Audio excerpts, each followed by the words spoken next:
हमारा संविधान हमें आर्टिकल 29 के अंदर ये राइट देता है, क्योंकि वहां पे है कि माइनॉरिटीज है, माइनॉरिटीज में सिख भी है, मुस्लिम्स भी हैं, सरदार भी हैं, जैन भी हैं, सारे हैं माइनॉरिटी। उनको अपने कल्चर को प्रिजर्व करने के लिए उसको बनाए रखने की छूट देता है। ये तो कहते हैं हिजाब कल्चर का हिस्सा ही नहीं है।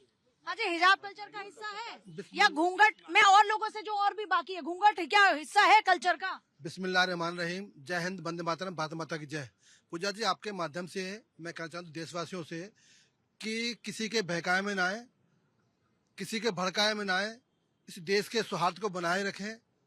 और जो लोग हिजाब का हलवा खा रहे हैं उससे दूर रहें। जो लोग हिजाब का हलवा खा रहे हैं उससे दूर रहें, क्योंकि वो हमारे दुश्मन हैं। हम क्यों बार बार हिजाब की बात करते हैं? हम क्यों बार बार हिंदू मुस्लिम का राइट लाते हैं? हम क्यों बार बार जो हमारी विपक्षी पार्टियां हैं वो हमें क्यों नहीं जीने देती? वो हमारी बहन बेटियों को आपके हक की बात कर रहे हैं, आप कह रहे हैं कि जीने नहीं देती। अगर जीने देती तो बार बार हिजाब का नाम क्यों आता? मेरी बहन बेटियों के पहनावे के ऊपर भी क्यों लांछन लगाते हैं, क्यों तंज करते हैं? इनको हिजाब का हलवा कब पचेगा, कब खत्म होगा हलवा, वो हमें समझ नहीं आ रहा। हम तो परेशान है इस हलवे से कि कभी सपा खाती है इस हलवे को, कभी बसपा खाती है इस हलवे को, कभी कांग्रेस खाती है इस हलवे को, कभी ममता खाती है इस हलवे को। कौन कौन खाएगा हमारे हिजाब के हलवे को, हमें खुद नहीं पता। हमारी बहन बेटी जो पहन रही है वो पहनावा है, उनका शौक है, लेकिन शायद सराफा का नाम नहीं लिया, शायद सराफा बाजार को अपना काम नहीं करना। मुझे तो ये लग गया है कि सराफा बाजार वालों को अपना काम नहीं चलाना। हाँ, उनका सुरक्षा मुद्दा है, नकाबपोश नहीं आना चाहिए, मैं भी सहमत हूँ, परंतु हिजाब के हलवे को कौन कौन खाएगा, कौन कौन बनाएगा और कौन कौन सत्ता में आएगा? चाहे ओबीसी बंधु हो, चाहे हमारे सपा पार्टी के प्रवक्ता हो, चाहे कांग्रेस के शीर्ष नेतृत्व हो, हमेशा हिजाब को लेकर, और मैं तो वर्षों से हिजाब ना हुआ तूफान आ गया। हमारी बहन बेटियों का पहनावा है, वो शौक है, पहने ना पहने उसकी मर्जी है। पूजा जी, आपने घूंट नहीं डाला, ये आपकी चॉइस है, आपकी मर्जी है। तो क्यों कहा जाए पूजा जी कि आप दुपट्टा डालो? क्यों कहा जाए कि मुस्लिम बहन बेटी हिजाब उतारो? हाँ, एक निर्णय लिया है, वो अच्छी बात है, हम स्वागत करते हैं उस निर्णय का। बिल्कुल सच्चा होनी चाहिए। जो भी मेरी दुकान में, आपको कोई एतराज नहीं है? मेरी दुकान में कौन आए ये मैं तय करूंगा सर। मुझे व्यापार करना ना वो एक अलग अलग मुद्दा है। मेरे सुरक्षा की दृष्टि से मेरे अंदर कौन आएगा? कोई नकाबपोश आके क्या पता गोली मार दे, कोई नकाबपोश आके मेरे कैश छीन ले जाए, कोई नकाबपोश आके कोई वारदात कर दे, तो ये मेरी मर्जी है कि मैं अपनी सुरक्षा स्वयं कैसे करूं। सरकार तो दूर बैठी है ना, अभी चौकी दूर है, मैं यहाँ व्यापार कर रहा हूँ और कोई नकाबपोश आकर, नकाबपोश बोल रहा हूँ मैं, नॉट हिजाब, कहीं बोलते हो हिजाब को लेकर आओगे, हिजाब एक अलग मुद्दा है, नकाबपोश जितने भी नकाब।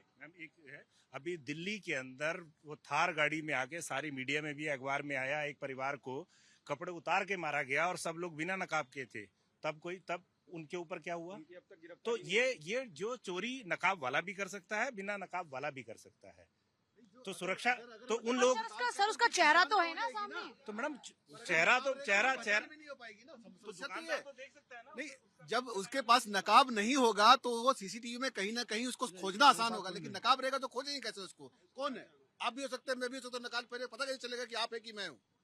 आज एक सराफा स्वामी ने ये बताया गया कि मेरे दुकान के अंदर ये लोग नहीं आएंगे।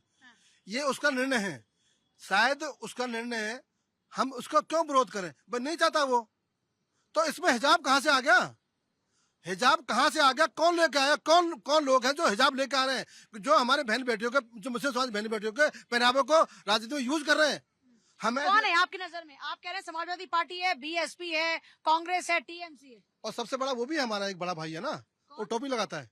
ओवैसी साहब की बात कर रहे हैं? शायद नहीं, उनकी टोपी अलग तरह की है, उनकी अलग तरह की है। तो आपके और उनकी टोपी में क्या फर्क है? हाँ, मेरी टोपी, हाँ सुनो, सवाल ये है कि पूरे देश में ऐसा पहली बार हुआ है कि इस तरह के कोई निर्णय लिया गया है कि जो ज्वेलरी की शॉप है उसके अंदर महिलाएं हिजाब डालकर नहीं आ सकती। अब देखिए, हिजाब की बात क्यों कर रहे हैं सर? सिर्फ हिजाब नहीं है, घूंघट भी है। घूंघट नहीं पकड़ा आपने, आप हिजाब भी क्यों पकड़ते हैं? नहीं, मैं बता रहा हूँ, नहीं, मैं बता रहा हूँ, एक बैग के अंदर क्या क्या रखा हुआ है एआई के थ्रू, स्कैनर मशीन के थ्रू आप 2 मिनट में पता लगा सकते हैं। और आप ये कह रहे हैं आज कि नकाब डाल के मत आओ और हिजाब पहन के मत आओ। अरे भाई ऐसा है, इसी दुकान में यही ज्वेलरी की शॉप है, यहाँ अगर महिला नहीं जाएगी तो कौन जाएगा? बॉडी स्कैन करो, महिलाओं की दुकानें हैं, महिलाएं अगर महिलाओं को हिजाब कहाँ से आ गया? हिजाब और नकाब की जहाँ तक बात है, जो चेहरा है चेहरा खोल के हिजाब का नाम कर रहे हो? 0% था अपराध। समाजवादी पार्टी की सरकार यूपी में जब तक रही 0% था अपराध। अरे भाई अपराध तो हर समय होते हैं, अपराध के बाद उस पर नियंत्रण कैसे किया जाता है, उस पर कितनी जल्दी, तो वही तो मैं कह रहा हूँ कि समाजवादी पार्टी के टाइम पे क्या अपराध मुक्त था यूपी? मैं आती हूँ पब्लिक के पास जाते हुए, जल्दी से पब्लिक का क्या ओपिनियन है जी? मैडम मैं तो देखे क्या ये हिजाब का मुद्दा नहीं, ये सुरक्षा का मुद्दा है। तो आपको कोई एतराज है इस बात कोई पर? एतराज नहीं है। बाकी वकील साहब ने बोला कि थार गाड़ी से लोगों ने मारा, वो जो अब अभी मैं अगर खुला मेरा फेस है तो आइडेंटिफाई कर सकते हैं आप कि कौन आदमी था। लेकिन अगर मैं मास्क लगा के जाऊँ, हेलमेट लगा जाऊंगा तो कोई आइडेंटिफाई कर सकेगा? हमारे जो कोई और भी किसी केस में फंसा सकता है कि नहीं भाई वो अगर मेरे शरीर को देख करके कहते नहीं वो आदमी था। लेकिन जब फेस अगर हमारा ओपन रहेगा तो कोई भी प्रशासन या कोई भी आइडेंटिफाई कर सकता है कि हाँ भाई ये अगला बंदा था, ठीक है ना। तो अगर क्राइम होता है, अगर मान लो कोई भी बैंक में जाता है या कहीं भी, आप किसी बैंक में चले जाओ, हेलमेट लगा कर अंदर जा सकते हो नहीं जा सकते हो, मास्क लगा जा सकते हो नहीं जा सकते हो, पहले गार्ड करता है कि उतार दो। तो ये जो सुरक्षा के लिहाज से है, इसमें किसी को एतराज नहीं होना चाहिए। और ये जो राजनीतिक पार्टियां हैं, ये सिर्फ राजनीतिक रोटियां सेकना चाह रही है और कुछ नहीं है। कौन सी राजनीतिक पार्टियां? ये जो विपक्ष में बैठे हैं उनका सब विपक्ष के लोग ही कर रहे हैं हाँ, राजनीति? और क्या, सत्ता पक्ष के नहीं कर रहे? कोई राजनीति कर रहे हैं। हाँ जी, क्या सोचती है पब्लिक इस पर? पब्लिक का तो ओपिनियन ठीक है, जो मतलब ज्वेलरी शॉप में या कहीं भी जाए तो नकाब और हेलमेट और ऐसा सारा निकाल के जाना चाहिए। तो ये कुछ लोग सिर्फ हिजाब को पकड़ लेते हैं, आपको क्या नजर आता है उसमें? नहीं, पकड़ना नहीं चाहिए, उसको बोलना चाहिए कि भाई ये सुरक्षा का मामला है या राजनीति का मामला है आपकी नजर में? नहीं। बड़ी खबर, प्रधानमंत्री मोदी की अध्यक्षता में एआई स्टार्टअप को लेकर बैठक हुई है। बैठक के बाद प्रधानमंत्री नरेंद्र मोदी ने एक्स पर पोस्ट किया, समाज की भलाई के लिए एआई के इस्तेमाल पर चर्चा की है। पीएम मोदी की तरफ से ये जानकारी साझा की। एआई पर काम करने वालों के समर्थन की बात भी पीएम ने दोहराई। एआई को सस्ता, समावेशी और पारदर्शी बनाने पर भी जोर दिया। प्रधानमंत्री मोदी की तरफ से एक्स पर पोस्ट किया गया है। प्रधानमंत्री मोदी की अध्यक्षता में एआई स्टार्टअप को लेकर आज एक अहम बैठक हुई है, जिसको लेकर प्रधानमंत्री मोदी की तरफ से ये पोस्ट किया गया। समाज की भलाई के लिए एआई के इस्तेमाल पर चर्चा की है, पीएम मोदी की तरफ से कहा गया। दोनों है। हाँ, राजनीति कौन कर रहा है? राजनीति जो एंटी पार्टी वही राजनीति करेगा। एंटी पार्टी ही करती है खाली राजनीति। हाँ जी, कौन कर रहा है राजनीति इस मुद्दे पर?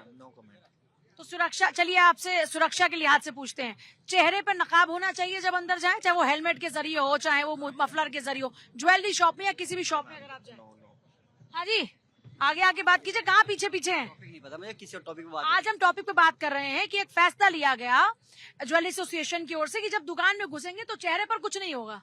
बिल्कुल सही बात। कोई दिक्कत है इसमें? No ma'am. ना हिजाब, ना घूंघट, ना मास्क, ना हेलमेट, ना मफलर, बिल्कुल कुछ नहीं होना चाहिए। कोई एतराज है पब्लिक को? फेस कवर नहीं होना चाहिए, आई थिंक मेरे को ज्यादा।